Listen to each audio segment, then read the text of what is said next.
hünerlerden şol Fahişe bilen yazıcıgan kaldı vay. Mügayim. Demek tatar ruhu bitken, şuşu. Siz yazıcılar bana bizne okuşa var dep özünüzne aldып yaşamısınız mı? Bu soru bir gerek. O soru önce bana tabii.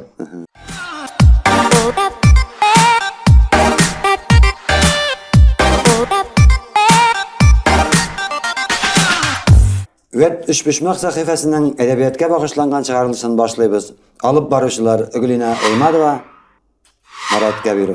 Bugünkü qonağımız Qazan Ixtiları jurnalının baş müharriri tanılğan talantlı yazıcı Rüstem Aliullin.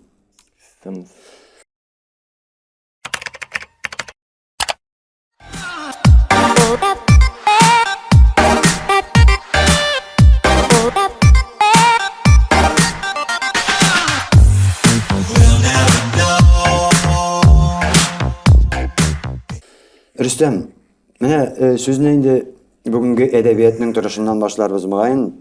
Mene bugünkü edebiyatının bugünkü halatını türlüçe beyliler bitindi. Kimlerde Tatarda okurluk eserler yoktu, kimlerde rahatlanıp okurluk eybirler var. Anı okumagan kişilergine şolay dep aytadi. Sen niçik beylisin?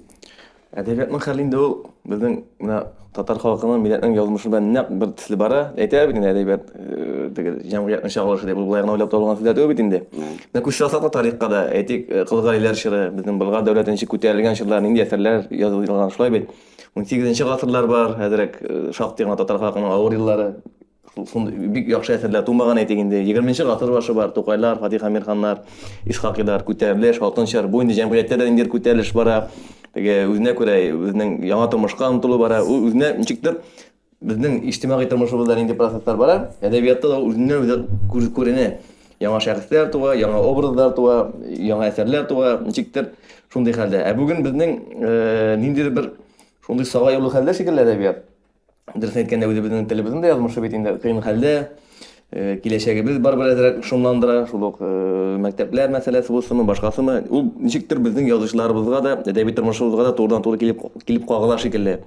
Andan soň indi mene jemgyýetde bugün ihtibar etär bir niçikdir kişi ikinci planga çıkıp bara bit häzir. Robotlar algaşyga, niçikdir jansızlyk, mena şulay bir bizning edebi eserlerimizde nyksyze başlady. Tigi örnek alarda edebiyatım ben, ibret alarda edebiyatım ben. Çıktır yaptı kişili obrazlar bik sizilmi. Yani nesnegen etsek de edebi eserler indi ol üzerine şuşunday obrazlar ben iste kala nigizde. Bizning edebiyatda gene tugul, dünya edebiyatında da şunday nindidir tendensiya bara, anda da yarılıp durgan Sveta Elzer'dan bulgan bütünlükdeki Garcia Marquez'larının yalgızlık romanları bulgan. Mene şunday eserler ol dünya edebiyatında da turmuy. Mene bu bugün şolay buluğu, bütün edebiyatlarında şolay buluğu ol, mene şoşu kişinin kadirsizleniği bilen beylimi. Mügayim ol şuna beylidedir indi. Çünkü mene häzir şul hamanda edebi turmuşda ýaşynda bar bir ijtimai turmuşny paralel bara bitinde. Bugün özümizde meselen niçikdir kişiге kişiçe hürmet bilen yaratıp garamýar bitinde niçikdir mene. Dege niçikdir yarılıp yatkan şähsler ýok bizden. Etik ol bir usta programist bolar mümkin, bugünkü günde edişip bolar mümkin. Lekin anyň mene köňül baýlygy bek görünmi ýazardaýmy. Şunu niçikdir ele gerek bizden elle biz yazıçlar şundan da şolay soýakdykma indi dersen etkende. Nigizde bit mene edebiyatda bizden şahtygyna geroylar, obrazlar kile. Hemele mene oýlap goýdum kisekkine bizden nigizde barber bizning meselen Sovet şehrinde da gazetde köbrek hatan-kız obrazlary iste galgan ekenmen bar bir Nefise bolsun etik. Bibi Nur ýazgylaşdan.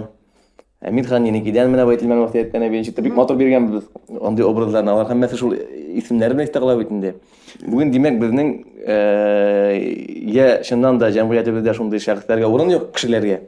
Ýa kinde ýazyşlar alaryny tabyp görsetirdi ustalyklary derejesi ýok. Bunda şunday sebepler diýip bilim. Munday edebiyat okuşysyny typdyra alamysyň? Okuşy ýogalmaýmy? Mene ýogaltyp bitirmedikmi biz? Edebiyat indi ol dürüst etkende ul eger garasak Минем уйлавымча, ул әдәбият укучылар һәр чорда да бер әйтик соңгы бер гасырда дип әйтсәк, ул бер чама барадыр инде ул барбер дә. Аннан соң бит инде гадәттә без әдәбиятны әзрәк бүләргә ятабыз бит инде. Югарырак әдәбият дип инде, дөнья әдәбиятына чыга дип инде. Ул инде аралар хәзер битеп тә бара буга, җыелганнан бара буга инде. Ләкин дөресен әйткәндә, мәсәлән, яхшы әсәрләр язылган чакта һәрвакыт кайтабаты була бит. Нинди генә әсәрләр. Мин хәтерлим әле хәтта менә Рифат Хакимның чыккан иде Легионы 3нче, әле күптән түгел чыкты бит әле. 10 еллар элек кенә. Ничек итеп эзләп табып укыган идек. Бүген дә мәсәлән үзебезнең шул журналда чыкты да, китапларда чыкты да, инде бер китап әсәр турында чыкты, без ябырлып укыйбыз бит. Димәк, монда укуга караганда безнең әле укучылар белән эшләп итмәүдә сизеләдер, бардыр мөгаен. Укучылар бармы соң? Укучылар әлбәттә ул шулай ук әдәбиятка карап үзгәрә дип уйлыйм инде мин. Сыйфаты бүген менә әле Давостта да шундый бер булды. Бер галим дип әйтим инде, бер белгеч чыгыш ясады бит инде. Ничек иттереп укучыларның югалуы теге телефон белән бәйләп сөйләде инде аның нигездә. Безнең бүген хәзер әйтик бар әдәбиятны сөюче бер буын, ул өлкәнрәк дип әйтик инде, урта буын дип әйтик инде. Аннан соң яшьләр инде нигездә бүген икенче теләк кыскарак телефоннан укыйлар, башка төрле форматта бит инде. Менә бу укучылар дигәндә менә безнең үзебезнең журнал буенча әйтсәк, анализладык инде журналны. Безнең укучылар кемнәр икән дип. Бик кызык бит инде менә социаль сетләрдән бөтенесен исемнәр белән, яшьләр белән безнең 77% хатын-кыз укый булып чыкты. 23% ир-атлар. Нигездә 35-тән югарырак һәм безнең иң типик укучы 45 яшьлек хатын-кыз. Димәк инде Бабы ягыт кәгәтәләр. Иң менә типик укучы, ул инде бераз теге бәлки алайыкта түгелдер инде. Ну, 45 яшьлек ул казанлыклар өчен әйбәт яшьтер инде. Чөнки тормыш тәҗрибәсе бар, белеме бар. Җитди журнал өчен җитди укучы кирәк бит инде. Сез язучылар, менә безне укучы бар дип үзегезне алдап яшәмисезме? Юк, алай дип менә Марат абый да яза бит инде, Аша үзеннән үзе мәсәлән сайты бар инде. Минем үзем дә мәсәлән инде әсәр чыкса, шул күреп тә һәм инде телефон аша да инде һәм электрон аша булсын, теге WhatsApp-лар аша булсын, бик күп фикерләр кабул итәсең бит инде. Ул укучылар ана әлегә шөкер дип әйтим инде, без пока үзебезнең укучыларны әле бармак белән санап белмибез. Әле андый дәрәҗәгә җитмәдек инде. Ләкин татар телен уку даирәсе кими инде. Кими, аның белән әйтер. Ул татар теле даирәсе генә түгелдер инде. Ул урысларда да күпмедер дәрәҗәдә теге элекке совет дәврендәге кебек укымыйлар бит инде хәзер. Аннан соң менә без укучы юк дигән очракта бик күпләр еш кына кәгазь вариантны күзенең уңында тотып әйтә. Шул ук вакытта безнең әле электрон басмаларда бар, гәзитләр, журналлар электрон вариантта дөнья күрә. Шул ук электрон вариантта китаплар чыга бит инде. Менә моның киләчәген ничегрәк күз алдына китергә мөмкин? Электрон вариант җиңәчәкме? Әллә кәгазь вариант? Минем уйлавымча алар параллель барлар. Мин үзем дә мәсәлән электрон китапларны бик күп укучы инде. Дөрес әйтергә кирәк, бик күбрәк тә укым дисәм инде ялган да буладыр инде. Чөнки кызыклырак китапларны безгә менә әлегә электрон китаплардан калышып барабыз. Бу нигездә күбрәк рус телендә була инде, димәк, тәрҗемәләр инде нигездә. Ләкин безгә китапның аның чыга башлады бит менә хәзер. Бер китапта бер әсәр, ул бик каты тышлы да түгел, бик сыйфатлы да мөмкин укырга рәхәт. Мен шундый Европада бик күп бит инде шундый, менә үземдә күрәм. Мен шундый китапларны күбрәк чыгарырга кирәк дип уйлыйм инде мин. Ләкин шул вакытта алыштырып булмый инде. Һәр вариант китапны укудан шулай бит инде. Менә миңа электрон вариант якын кебек.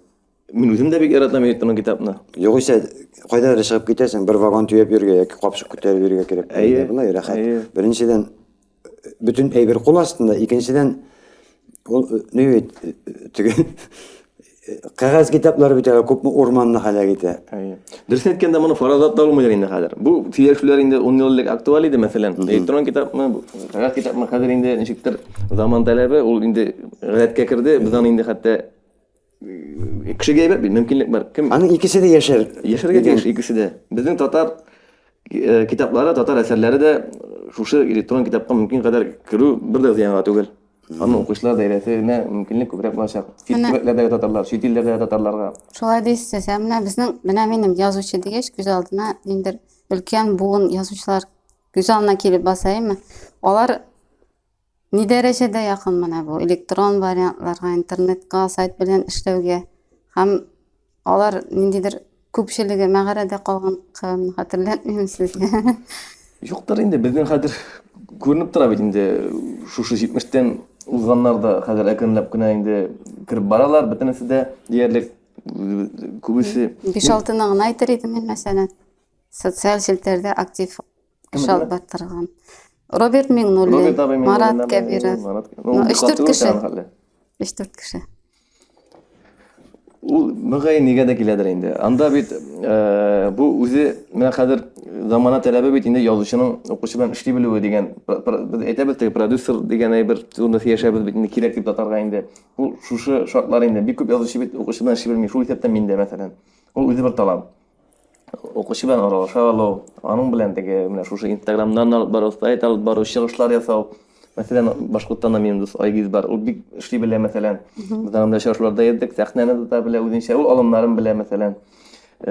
Кемдер утырып язып, күбрәк иҗатка гына багышлый үзен мәсәлән инде. Ул димәк бу чиракта безнең барбер менә киләчәктә шул язучылар берлеге белән, безнең әдәби журналлар белән, бәлки китап нәшәте белән бергә нинди бер шундый продюсерлык үзләре булсын дигән бер хыялым бар минем.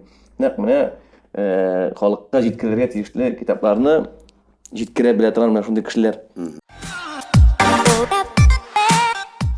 Менә яшьләрнең хәзер безнең яшь язучылар бар бит инде, өлкәннәрне калдырып теге Астаев покой дигән заман. Менә безнең яшь язучылар бар бит инде. Аларның бик үзенчәлекле булып аерылып тора торганнары бармы? Яшь язучылар кемдә икән хәзер? Без кермәйбез бит анда. Юктыр инде. Менә миңа сезнең буын яшь кебек, сезгә индирәк яшьләр бар. Сездән соң килүчеләр бармы соң? Студентлар бар бит инде безнең. Менә теге миңа бик ни ошаган. Казакстанга узган барга туры килгән бер китап бар. Шунда 2 тапкыр булдым. Кызылорда шәһәрендә дә, Астанада да йөреп чыкканда һәр чорада 40лап 50лап шагыйрь егетләр.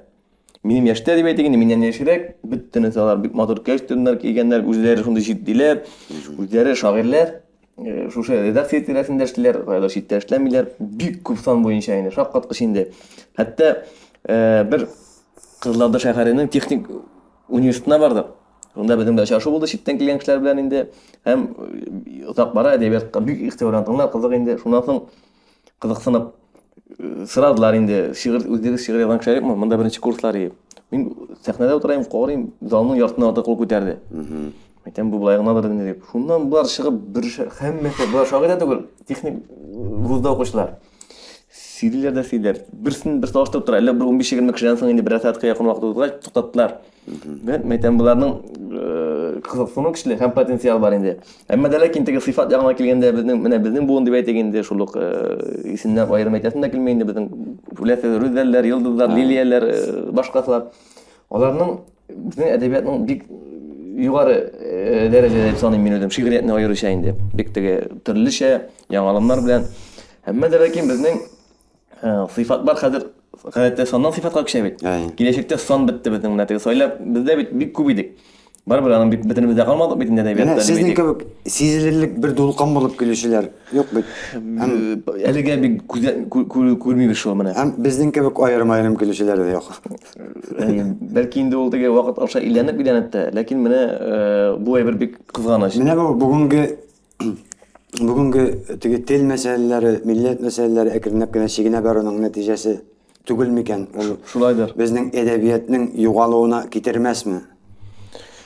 Ул әлбәттә аңа турыдан-туры тәэсир итә инде. Чөнки менә мин инде мәсәлән 90-нчы ел баласы бит инде бөтенләй татарча гына укып, теге татар университетына бер урынга әллә 10-га якын кеше иде, зур конкурслар узып кирип, теге хезмәт итәбез дип бик зур өметләр белән килгән кешеләр бит инде. şu 90-njy ýyllarnyň ruhy bilen ýaşaýan kişiler indi. Häzirgi ýaşlar bit indi mesela mekdepni bitirgende ýogalarnyň indi tatar tilinden examen bir almaýar, imtihan bir almaýar. Görüp dağlar indi tege etik tatar okuşy işlegen mümkinlikleri kimi, başkası ol bit doğrudan doğru pragmatik ýaşarga suga bu eber. Bundan aslında barby şul ýata bit indi. Bine hazır bizning döwlet programmasy bar bit indi. Eger kişi bala tapsa ona akşa verirler. Bine şunday proyektler gerek muayyen. Eger kişi bala tapsa ona akşa verirler mesela Rossiya kolamında. Eger kişi balasın tatar etip östürse ona Tatarstan kolamında veriyor gerek. Eger o bala ijat kişisi bolsa tagındır. Bigebet ide. Öyle mene bizning andan soň indi edebiyat taryhyna göstersak da indi. Häzir edebiyat bizning nigizde tatar tili ýazyşatmy etemen men. Tatarstan bilen şekillenip bara, Başkyrtstan bar indi äzirek. Eleki şekilde taktaşlar, adamlardan kilişler, Perimlerden, Yakup Zengiyevler var yemeten yırtışaklarından. Ama bu şeklemenin sebebi neçe gerek? Nerse de bilirsin? Demek tatar ruhu bitken, şuşuk, ul bitinde daire gerek. Etik mesela ul yazıcıda bitinde, nindi daire gelege. Bir kimdir mesela şitke gidip koyadır oğlunda kalsa, ul şulaya usiş alamay bitinde. Tatar yazıcıga bitene us işleri bilen Äzirek oynaw gerek. Soňky wagtda niçik ýazgyçy bolarga, niçik roman ýazarga, niçik powest ýazarga, niçik kitap çygarga degen kitaplar, derslikler, video variantlar bitinde görüne başlady. Bine alaryň ýazgyçyga keregi barmy? Ýerdemi tergen mümkinmi? Men özüm bir köp okudum inandy teoretik kitaplarny tege Şervinskilaryň da indi niçik tege ne ýazarga dep tege niçik ssenariýlar ýazarga degen anda Alibudibizden Başkyrtstan Gaýyt da bir kyzyklary bar niçik dramaturg bolarga degen özübizden ýazgyçlarda ýazgylarlar. Ol bik faýdaly bir bitinde. Any Batulla aýtdy bitinde. Meselem ýazgyçynyň anyň bir seleti har ýazgyçyda meselem seletli. Ага инде теге талант булсан өчен тырышлык керек, сәләт плюс тырышлык, тигез була талант диде. Инде теге дахи булсан өчен талант плюс тырышлык. Бу формуланы мен дәп саныйм. Тигез була дахи. Демәк, барбер язучы ул үз үстендә эшләмәсә, ул кала. Аңа бит беренчедән ничек тә булса укучы белән бер дулкында, бәлки әзне алдан аракта барырга тырыша кирәк бит инде. Ул билем мәсьәләсендә дә һәм инде теге edebiyat bitinde o hüner. Demek bu eberler alar elbette şarlatanlar da var indi o sin etken kurslarının. Lakin kızıklı mesela Sömürfün mayınlarını kımda okuyanım kadirli meni şiddilerin alanı bir kızıklıydı mesela. Onlar faydaga dip sanayım.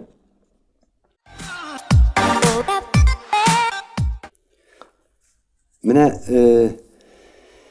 Tatar edebiyatın başka halklardaky bilen çağıştırganda bizning neçe gerek orun bizning? Etik Rossiya halklary bilen, biz indi İngilizler bilen, Fransızlar bilen çağışa almaýbızdyr. Aýe, ol indi elbetde neçe çağıştırıp garýan indi. Hele hatta özübizden bu şeýerni şuşa gasır başı bilen de çağıştırgan mümkin. İllen çapmaşyn, munda neçe çağıştyrasyň? Elbetde bizge iň ýakyny Türk diline bilen çağıştırıp garagan mümkin. Edrek bir nindi halde Rossiya halklary bilen garasak. Rossiya halklarından qaraganda, umum alganda körüp tura bitini bizning edebi proses bir tire bara. Etik mene misal üçün ana 11-nji ýylda Rüzel Muhammadçyň bizni periodikanyna jibergenleri. Birak nagamy soňky okurga işi dillep kişiyanda şuşa näq mene tebeklärdägi ýazgyçylaryny okutyrga seminary. Anda biz terjime etdik tizgine hikaýelerini indi, o şiirlerin bardyk, birakna ýaşadyk, anda kinlerine ýok indi. Şunda bir kızık fal buldu, biz başka anakında okuyup bizim tatar edebiyatı bir kızık sanatı oldu alarga. Nişiktir alarga üzünçe şekilde tıyıldı indi, qara kızık deyip, onu ayırım benim kitabımın Mesköy'de çağırdılar betinde. Dırıs etkende Rossiya kuleminde de edebiyat izlenüde bugün. Onlar şulay yok mına, o gıredi halinde, dırıs halinde. Emine Türkiye dünya bilen çağıştırganda biz edrek koluşa başladık, dırıs edere gerek. Biz özübizden jurnalda da Türkiye edebiyatlar diyen rubrik başa bergenik. Türkiye dünya degende kimler gözlendi? Men de iň birinçi şartda Türkiýeni aýdym. Iň birinçi Türkiýe. Türkiýe kirmeýär. Tajik Türkiýe kirmeýär. Yo, iň birinçi şartda Türkiýede hadyna prozlarda bir kızyklygyna prozlar görnä başlady. Azerbaýjan Менә ни гаҗәп дип әйтим инде, Азәрбайҗаннан бик кызыклы әдәбият күтәреш кичерә. Беренче чиратта Үзбәкстаннан да менә аларны без үзебездә тәрҗемә иттек журналда да. Һәм аларның кызыклыгына башка формаларга киткәннәр, эзләнү бара. Ә без исә дөньяга чыгу бездә тукталды. Менә татар телендә торган авторларыбызның дөньяга чыгару, аралашу тукталды. Моның өчен әлбәттә безнең язучыларның күбрәк катнашуы кирәк. Тушы дөнья күләмендә барган чараларда, һич югы Төркия әдәбиятлар чарасында инде, семинарларда һәм үзебезгә дә чакырып. Шунсыз без үзебез генә бикләнеп ятсак, безнең алга таба үсешебез булмаячак барбер. Менә бу чакыруларны, үзара аралашуларны ничегрәк күз алдына китерергә мөмкин. Мәсәлән, мин үзбәк язучыларын шалтыраттым да, әйдәгез, килегез әле, мин сезне җыям. Дип мин чакырга дишулам. Или бу ниндидер уйыш тора торган Бирин шушы 2-3 елда дип әйтгәндә, шактый гына шундый чараларда катнашырга туры килде һәм бер нәрсәгә игътибар иттем, алар бик югары дәрәҗәдә булдыралар. Алар инде күренеп тора, алар инде суверен дәүләтләр әлбәттә. Аларның матди якларда үз акчаларына чакыралар. Алар инде теге кызыклы формада оештыралар. Анда фикер алышу, дискуссиялар, анда бераз гына кызыгып көнләшеп кайтасың инде. Ә без димәк безне чакыралар, ә без чакырмыйбыз. Димәк безгә менә бу юнәлештә, мин инде моны белмим, язучылар берлеге микән инде ул, мәдәният министрлыгы микән, менә бу юнәлештә безгә эшләргә кирәк. Чөнки әдәбият ул шулай ук бренд бит инде. Нәтиҗәдә без татар әдәбиятын дөньяга чыгарып, татар халкын, Татарстанның дөньяга танытабыз. Үзең кунакка барып, тегеләрне чакыра алмагач, тоже кыендыр ул. Аннан соң бит инде бигрәк тә кызык, менә барасың, Татарстан түгел гомумән татар турында бик югары фикер бит инде. Татар халкы бар бу теге укытканнар да аларны дип әйтик инде, мәгърифәт тап килгәннәр, мәдәният тап килгәннәр дигән шикелле бик югары фикерләр. Ләкин бүгенге көндә инде әкренләп аларның теге онытылу бара. Димәк без бу эштә язучылар эшләргә тиешбез. Без нәрсә кайсы яктан аксыйбыз, бездә тема бер төрлелеге, жанрлар онытылып каламы? Менә бу шушы Төркия әдәбияты әйткәндә. Юк, беренчедән без үзебез хәзер аралашуны киметтек алар белән. Нимә беренчедән алар безнең әдәбияттан хәбәрдар түгел. Ә хәбәрдар булмаган килеш әдәбиятны эзләпме бит әсәрләр турында. Димәк, беренче чиратта тәрҗемә мәсьәләләрен ике яклы җайга салырга кирәк инде. Инде икенче яктан теге нигездә менә бездә игътибар итсәк, хәзер маната бит бәлки килешәдер инде. Бездә мемуарлар һәм документаль әсәрләр күпчелек урынны алып тора башлады бит инде хәзер. Бу теге Толстой әйткән бит инде киләчәктә уйлап чыгарып түгел, булган хәлләрне язырлар дип, Мәгъдиев үзенә эпиграф итеп алган аны. Ул хәл килеп җитте, ләкин безгә әдәбилекне теге тел сүрәтләү чараларында шулай гына соң теге фәлсәфә, теге әзрәк язучы фантазиясендә онытып бетергә һич ярамый. Язучы бит әле ул булган хәлне генә төшерүче түгел. Ул үзенә күрә. Ну, мемуар язу, мемуарлар яза торган әдәбият ничектер менә ул әдәбият, менә шундый мемуарларның күбәюе язучыларның урта яше өлкәнәюдән барлыкка килми. Чөнки яшь кеше ул теләсә дә мемуар яза алмый бит, ниндидер омтылышлар, нәрсәләр ягында була. Яшәр дигән сүз. Менә без менә шу яшьләр белән кризис дип әйтәләрбезме? Әйтә алабыз. Менә мин хәзер Азәрбайҗанда, Казакстанда, Төркиядә булганнан соң әйтә алам моны мәсәлән чагыштырып, хәтта ул теге визуаль дип әйтәм, күзгә күренеп тора инде безнең яшьләрнең әдәби процесста шактый катнашмавы инде. Яшьләрнең үзәккә чыгуы өчен нәрсә кирәк? Мен әйтик, миңа калса инде аларның, ну, мәсәлән, Шулук Тукай премиясына быел тәкъдим иттеләр бит инде. Монда гөл өлкән яшьтәге кешеләр шулай бит. Менә алар алдында яшь кешене тәкъдим итсәң, ул кызарып, уялып, абзыйлар үтегез инде, пожалуйста, дип әйтергә мөмкин. Менә премияларны бирүдә барыбер аларны күтәрүгә кирәк бит инде. Сүздә юк инде, премия әлбәттә инде. Китапларын Юк, яшь кеше, менә ничек яшьләрне үзәккә алып була? Яшь кеше, менә ничек уйлый? Син урта инде, менә яшь кеше. Мин карт инде. Безнең дә яшь безнең әдәбиятта. Яшь кеше ничек уйлый? Аңа бит мәсәлән шушы әдәби тормыш белән яшисе килә, шулаймы? Яшәр өчен бит инде ул синең яраткан эшеңнең әле сине яшәтүдә кирәк. Димәк, беренчедән ул әлбәттә шушы синең яратып эшләгән эшеңнең әле башка кешеләрне дә яратып кабул итүе кирәк. Ул бит әле әгәр син сиңа миллионнар бирерләр, язырсың, мәсәлән, кызыксыну юк икән җәмгыятьтә. Әйтик безнең әсәрләргә ул шулай ук бит канатларын салындыра. Ләкин бездә димәк инде ул грантлар системасы, мәсәлән, хәзер булды бит менә быел да ул даими эшләр диш. Беренчедән. Безнең әле барбер менә әдәбиятта әле күтәрәсе шул ук әйтик шул чырларны үткәнрәк чырлар булсымы, бүгенге темаларыбыз бар. Аларны димәк шушындый кызыксындыру юллары белән без әле әзрәк эшләтеп тора алабыз инде. Премияга килгәндә ул инде мин инде хәтта әйтә алмыйм инде бу турыда. Ну, яри, ансы безнең эш түгел. Ал теге хәл итә торган кешеләр алар үзләре карасыннар. Ә менә бу грантларның файдасы Мин бар дип саныйм, әлбәттә. Әлбәттә, чөнки ул әдәби процесста менә шушы яшьләребезне тотып тору өчен аларны катнаштыру кирәк инде. Шулай ук менә бу әдәбият белән бәйле редакцияләрнең, китап нәшриятләренең, аларның менә шул разлап әйтә бит утыраулар дип. Аларның эшләве кирәк инде. Тагын бер нәрсә бар. Менә бездә бит инде гадәттә әйтәләр әдәбият менә язучы шулай эшләргә тиеш, булай эшләргә тиеш дигән фикерләр бездә күп бит. Менә язучы шулай булырга тиеш, булай булырга тиеш, тел өчен көрәшергә тиеш, милләт өчен көрәшергә тиеш дигән әйберләр бар.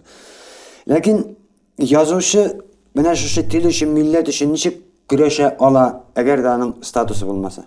Бездә юк. Бездә шуннан килеп чыга да. Бездә статуссыз һөнәрләрдән шул фәхишә белән язучы гына калды бугай. Мөгаен. Әмма язучы дигән һөнәрне булдыру өчен нәрсә эшләргә мөмкин? Иң беренче чиратта ул инде димәк ул безнең һөнәрләр исеменә кергәнме язучы? Реестрга кергән. Реестрга кергән. Димәк аны кертергә кирәк инде. Беренчедән инде, димәм. Ләкин ул да әллә нәрсә бирми. Икенчедән инде шуннан да теге коякта мин дә карыйм бит инде социаль челләрдә язучы китап чыгарса яки берәр нәрсә безнең налог акчасына дип тикшерә башлар бит инде. Шуның шикелле ул һич кенә дә алай калырга тиеш түгел. Беренчедән инде ул бик әз акчалар беренчедән. Икенчедән бит инде мәсәлән ул язучының миссиясе бик зур бит инде. Шул алар шашлардан гадип кемебез бит инде бөтенебездә бер акчага түгел бит инде үзебезнең максат шул телне саклау. Һәр язучы үзенә күрә шушындый эшне алып бара беренчедән инде. Икенчедән аның дәрәҗәсен күтәрү өчен аның җәмгыятьтә димәк төрле чаралар идеологик корал итеп эшләргә кирәк аны. Аны башкача булмый. Шул язучы берлегенең дәрәҗәсен мәсәлән күтәрә кирәк. Ул аны идеологик корал булган хәлдә, безнең инде идеология юк, шулай булгач корал да кирәкми дигән. Шуңа күрә бу сорауларга хәтта җавап та табып бетереп булмый. Дөресен әйткәндә. Шул налог тикшергәндә язучылар бер-берсен яклашалармы? Чөнки менә яшьләрне карыйбыз, әсәр чыга, ниндидер ябырылу бар яшьләргә. Буыннар арасында өзеклек дигән сүзме? Әтиләр һәм Менә үзләргә мәсәлән яңа гына Казан атларында чыккан әсәре өчен ниндидер Инде теге үзем шулай яшьтән үзәрәк шактый күп кенә хатларга аңлатмалар шәһри Казанда эшләгәндә дә язарга туры килде инде бик күп ни өчен шулай яздым дигән сүзләргә шуңа күрә инде мин бер остазым әйтте теге кырыган алма агачка бер әйтми дип алмалы агачка шуңа күрә мин инде хәзер моны беренче яктан тыныч калып әйтәм инде ул димәк иң беренче чиратта әсәр бит инде битараф калдырмаска тиеш. Иң беренче чиратта ул кемгә дә ошарга мөмкин, кемгә дә ошамаска мөмкин, ләкин битараф калдырмаска. Иң куркынычы битараф калдыру инде. Инде һәр чыннан бар үз җыры бит инде. Ул аны билгеле бит инде элегелектән ташларга язып калдырганнар. Бу яшьләр булды дип 3000 елларлыкта ул аны инде үҗидә ишеттек. Ул яшьләр белән булышу инде ул иң наданнар эше инде дөрес әйткәндә. Яшьләрне аны белән барбер теге юл күрсәтергә, аңларга тырышырга кирәк. Менә бүгенге әдәби әсәрләрнең теле ничек булырга тиеш? Тел менә урам теле булырга тиеш дигән сүзләр дә бар бит инде безнең кайбер матбугат чараларында да булды. Халык ничек сөйләшә шул телдә язарга кирәк дигән тәкъдимнәр дә булды. Мамаклы тел белән язарга кирәк, анда илаһи нинди теге болытлар, фәлән апаның якасы кебек кабарып торалар дип. Шундый инде. Менә бүген нинди тел актуаль? Мин үзем Марат абый монда бу чакта шундый фикердә, Безнең никадәр күбрәк стиль була язучыларда, шул кадәр әйбәтрәк. Әйтик, мәсәлән, Мамыктай телләр дә бар бит инде, Әмирханның теле бар дип әйтәбез бит инде. Шул Мәгдиевнең йөгерек теле бар бит инде. Шул Аяз Гыйлаевның тыгыз җөмләләре бар. Аның һәммәсе һәркайсы әдәбиятның бизәге үзе.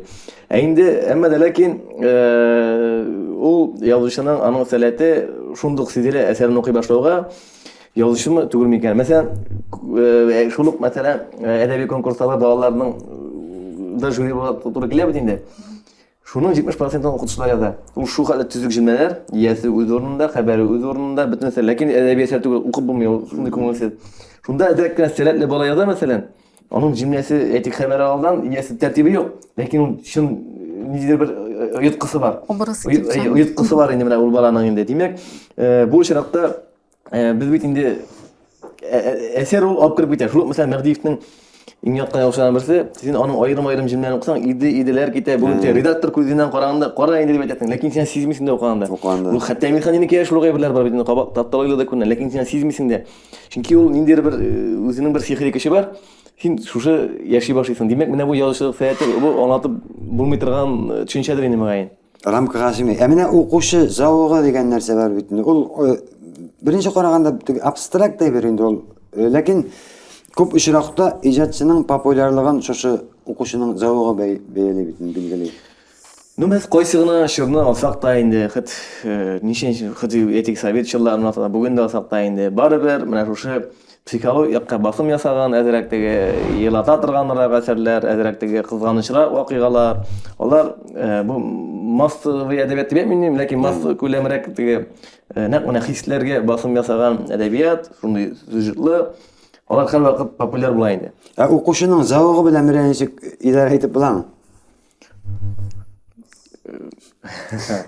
Бу инде димәк, мөмкин инде әйткәнемчә ул тәрбияләүче ул инде язучының мәсәлән шушы әйттем массовый күләмдә бит алар бит инде аларның миссиясе нәрсә, алар әдәбиятка укучы яңа укучылар затамы.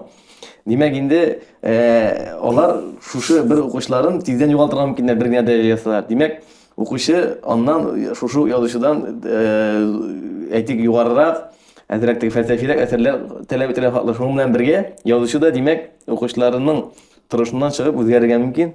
Бу инде бик оңай фал булар иде. Бу инде димәк безнең укучылар белән язучылар бергә үсә дигән. Аның мисалын мин дөрес әйткәндә әйтә алмыйм. Менә популярлык бар, популяр язучылар бар инде һәм ниндидер менә ничек дип әйтим, популяр язучылар бар һәм бөек язучылар бар. Бөекләр популяр түгел, популярлар бөек түгел. Менә популярлык билгелеме әдәбиятның йөзен, язучының дәрәҗәсен? Менә бу популярлык дигәндә нәрсә соң? Аларның әсәрләре популярмы, әллә үзләре популярмы? Мәсәлән, язучы үзе гел телевидениедә чыгыш ясый мисал өчен, гел очрашуларга йөри әйтегендә, гел һәрвакыт интервьюлар бирә мәсәлән, минем шикелле хәзер. Ләкин аның әсәре булмаска мөмкин. Димәк бит инде ул бар, менә үзегездә беләсезме, телевизорлардан чыгыш ясый башласаң, ничектер таный башлый, шулаймы? Бу инде язучы бит шәхси монда популяр. Әсәре түгел. Инде әсәр ул кулдан кулга йөреп укыган чакта популяр бит инде. Әсәре популяр булган кешеләр дә бар. Мәсәлән, менә инде элегрәк Нияз Акмалның повестьлары Идел журналында басыла торган. Аны инде бүтән урамда карамашысы, бүтән авыл кулдан кулга йөртеп укый торган. Ул өчен детектив әсәр. Буларның Нияз Акмалның үзен дә күргәннәр юк, ишеткәннәр дә юк. Тегендәге әсәрләр бер-берсенә күчә бит. Ул беренчән детектив әсәрләре миндә укыдым аны заманында хәтерләйм. Ул димәк әйткәнемчә бу шул алдарак җавап бирдек бит инде. Шул менә детектив, сәяси детективлар, аннан соң инде менә шушы әзрәк фаҗигале хәлләр. Алар һәрвакытта да аларның укучылары һәрвакыт күп булган, бар, булачак. Менә мин синең Басойка дигән әсәреңне яратып укыдым. Бездә гомумән бар милли каһарманнарын аша өйрәнеп язу. Югалмадым. Һәм әнә шундый әсәрләрнең укучылары бармы? Ул инде бу Басойкадан да әйтеп китәм инде, чөнки ул минем чыннан да үзем дә яраткан хикәям. Минем бик якын дустым бар, Хабрыз, аның бик күп тапкырлар Ашада да булганы бар инде, Татарстанда да булганы бар. Мине үземне Якутиягә чакырды. Шунда әйтте, безнең милли каһарманыбыз Басойка татар диде. Әйдә шуның эзләрен күреп кайтырсың, аның турында бәлки хикәя дә язсын диде. Чыннан да бу гаҗәп шәхесләре булган аларның шушы 20-нчы елларда милли азатлык көрәшен якутларның җитәкләгән үзе Гыйззәтулла Рахматуллин дигән кеше безнең Татарстан якларыннан күчеп киткән, әле мөселман булып яшәгән. Инде аның билгесез нәселе, чөнки аның бөтен нәселен каралар бит инде совет еллары урнашкан вакытта. Менә бу чыннан да менә билгеле кеше түгел бит әле моңа. Аны бик күп кешеләр хикәяне укыганнан соң кара безнең кешеләр бар дип инде. Әлбәттә булар безнең шушындый образлар аркылы без барбер дә үзебезнең милләт белән, үзебезнең татар халкы белән горурлануны беренчедән булдырырга тиешбез. Икенчедән аларның исемнәрен кайтарырга тиешбез. Алар бит күбесе онытылган, юк ителгән. Бу безнең миссиябез, язучыларның миссиясе. Менә бу быел ТАССР буенча грантлар бирелгәч тә, мин аны шулай дип кабул иттем инде. Әйтик, менә Марат абый Шамил Исмаев турында яза, Аркель абый Ильяс Алкен турында яза, анда башкалар. Димәк, шәхесләрне кайтару ул гомумән әдәбият, Төркия әдәбиятларының күптән узды булган, хәтта Төркия әдәбиятлары. Алар инде шәхесләрне кайтарып бетерделәр. Бездә Бездә башлана. әкренрәк бара шул, әйе. Менә бездә бер генә шәхес бар, халык белә торган героик шәхес, ул Муса Җәлил. Муса Җәлил. Шуннан башка бер кем дә юк шикелле, ләкин алар шул хәтлем күп икән бездә. Бик күп. Әгәр менә шы грант булмаган хәлдә Татарстанның 100 еллык уңае белән игътибарны моңа җәлеп итмәсәләр, без әле белмәгән дә булыр идек бәлки. Һәр хәлдә мин белмәгән булыр идем. Кыргызстанда язучылар пен клубы утырышы булды инде. Ленар Шейхтан безне җибәрделәр Туфан абый. Разил абый, Туфан абый вафат итеп 40 шәхес, 40 татар дигән 3 телдә чыккан китап бар бит инде, 40 татары бар инде. Шунда истә калган инде Канаданың кешесе мәсәлән. Канада кешесе ачты да, ул Рудольф Нуриев дип инде, ул татармы дип инде, ул русча дирәк белә. Ул шаккатта инде менә татар икән белмәгән, мәсәлән, шундый татар халкы Рудольф Нуриев аркасында аның өчен 5 баскычка менде китте. Шуннан әйтик, анда немец бар иде, Ленар немецчә белә, о, Муса Җәлил сезнеке инде дип ансы мәсәлән безнең ул шәхесләр, алар һәрвакыт безгә эшләр бит инде. Без бүген дә мәсәлән сездә менә газета эшләгәндә дә беләсез, ватан Татарстанда каякта үзегез әйтә алмаган сүзне Тукай аша әйттерәсез. Усалрак сүзләрне Тукай әйткән җай дип җибәрәбез. Алар без һаман аларга ышанабыз бит. Ул шәхесләр, алар безне һаман саклап килә, милләтне саклап килә, баганалар. Без дә аларны шуңа күрә аларны һаман да кайтаруны, күтәрүне, оныттырмауны безнең миссиябез инде ул. Менә Рөстәм Алиуллин прозасы башкалардан нәрсәсе белән аерыла? Монсын инде сез әйтегез инде. Укучылар әйтсен. Ә үзең өчен ничек кирәк бу? Бу сорау бигрәк авызрак дип атам. Менә син элек шәһри Казанда эшләгән чагында бер тирәдәрәк бит мин күзәтеп барам. Анда син ярты газет бар тик Рөстәм Алиуллин язмаларынан гына тора торган иде. Хәзер дә шулай тиз язасың. Iki газетni birden чыгарган мен бер хәтерлим. Шунда bir кызык хәлләр ул шәһри Казанда. Анда бит инде яшь вакыт, бигрәк тә энергияле вакыт инде җибәрәләр. Ул вакытта интернетлар бик кирмәгән. Һәр барга кирәк. Йөгереп берип кайтасың да, журнал газетны тапшырырга кирәк. Басып карап торалар язганны теге. Алтта китәр язып бетерүгә. Шуннан бер вакытны исем фамилия күп яза башлагач, псевдонимнар туры килде.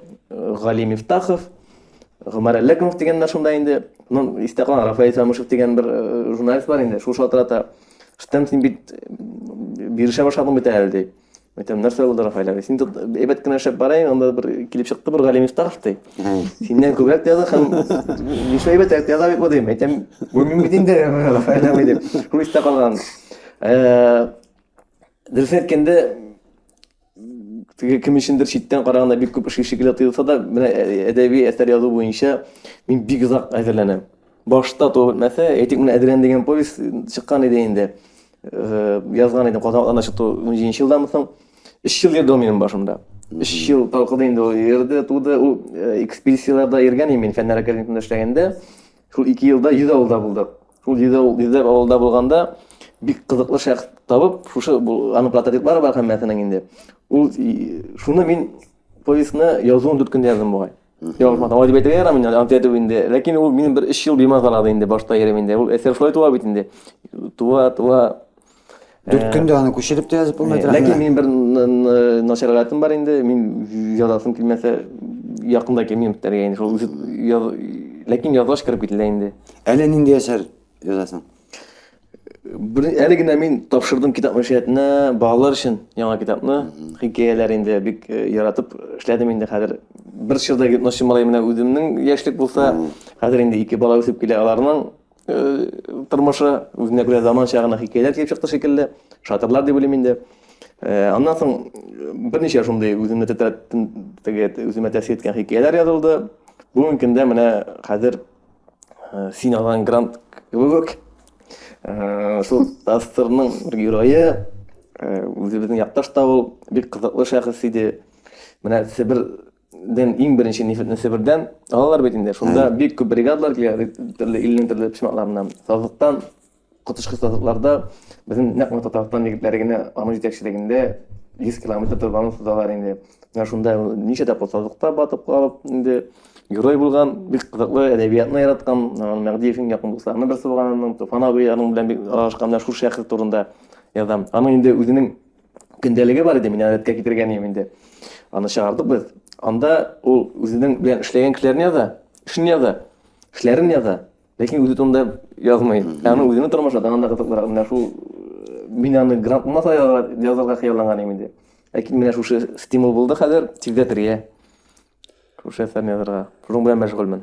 Менә ул грант цензор була дигән сүзме? Аның цензоры була, болай язма, тегедә язма, бусын кисәбез дигән әйбер буламы? Беренчедән мин аның кагазларын, документларын күрмәдем инде. Мата белән күрмәгәндер, андай цензура анда бардыр дип уйламыйм, анда инде шикләр. Ләкин безнең очракта бит инде барбер шушы шәхес турында язу. Димәк, шәхеснең инде аның үзенең шатлыгы бар, үзенең куанышы бар, үзенең борчулары, үзенең авырлыклары, үзенең башка җиңүләре. Без монда барбер күз алдына китерәбез инде шушы шәхес аркылы чыгны бирү һәм шушы кешеләр исеме булган шәхесне күрсәтү инде шушы авырлыклар аша, башкалар аша. Монда грант дигән исеме булса да, без барбер чын әдәби әсәр тудыру турында сүз бара инде. Һәм минем фикеремчә, грантлар алар бер качанда әдәбиятның аның сыйфатына сукмый. Ул гомергә булган, без хәтта теге Европадагы карасак та, шул ук локаллар белән эшләү ул элегелектән инде. Әдәби процессны бер әйләндереп торучы бер күлчәләрнең берсе булган инде. Субсидия күп әйбер бит инде. Теге менә йорт төзергә дә бирәләр. Ул субсидияга төзелгән йорт кәкере булачак дигән сүз түгел. Ничек төзүчегә шулай килеп чыга бит инде.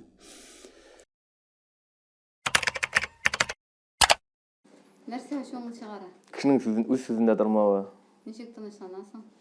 Мин спорт белән шөгыльләнеп тынычланам. Яраткан ризамы? Мин бөтен нәрсәгә сабак бирә, шуны ашыйм. Соңгы укыган китабың? Соңгы менә Булат Тәмбәков Игнатьев турында китап бүләк итте, шуны укып ятам әле. Иң сөймәгән язучың? Әсәрен укып булмый язучы инде. Яшь гашык буласыңмы? Язучы кеше инде ул, һәрвакыт гашык булырга тиеш. Ярай, Рөстәм, уңышлар сиңа эшләреңдә. Уңышлар матур дип җырып чыгарга язсын. Әгәр инде укучыларыбызның, тыңлаучыларыбызның, укучыларының сораулары булса, менә монда аска язып җибәрергә мөмкин. Без киләсе очрашуларда аны мотлак Рөстәмгә тапшырабыз. Рәхмәт.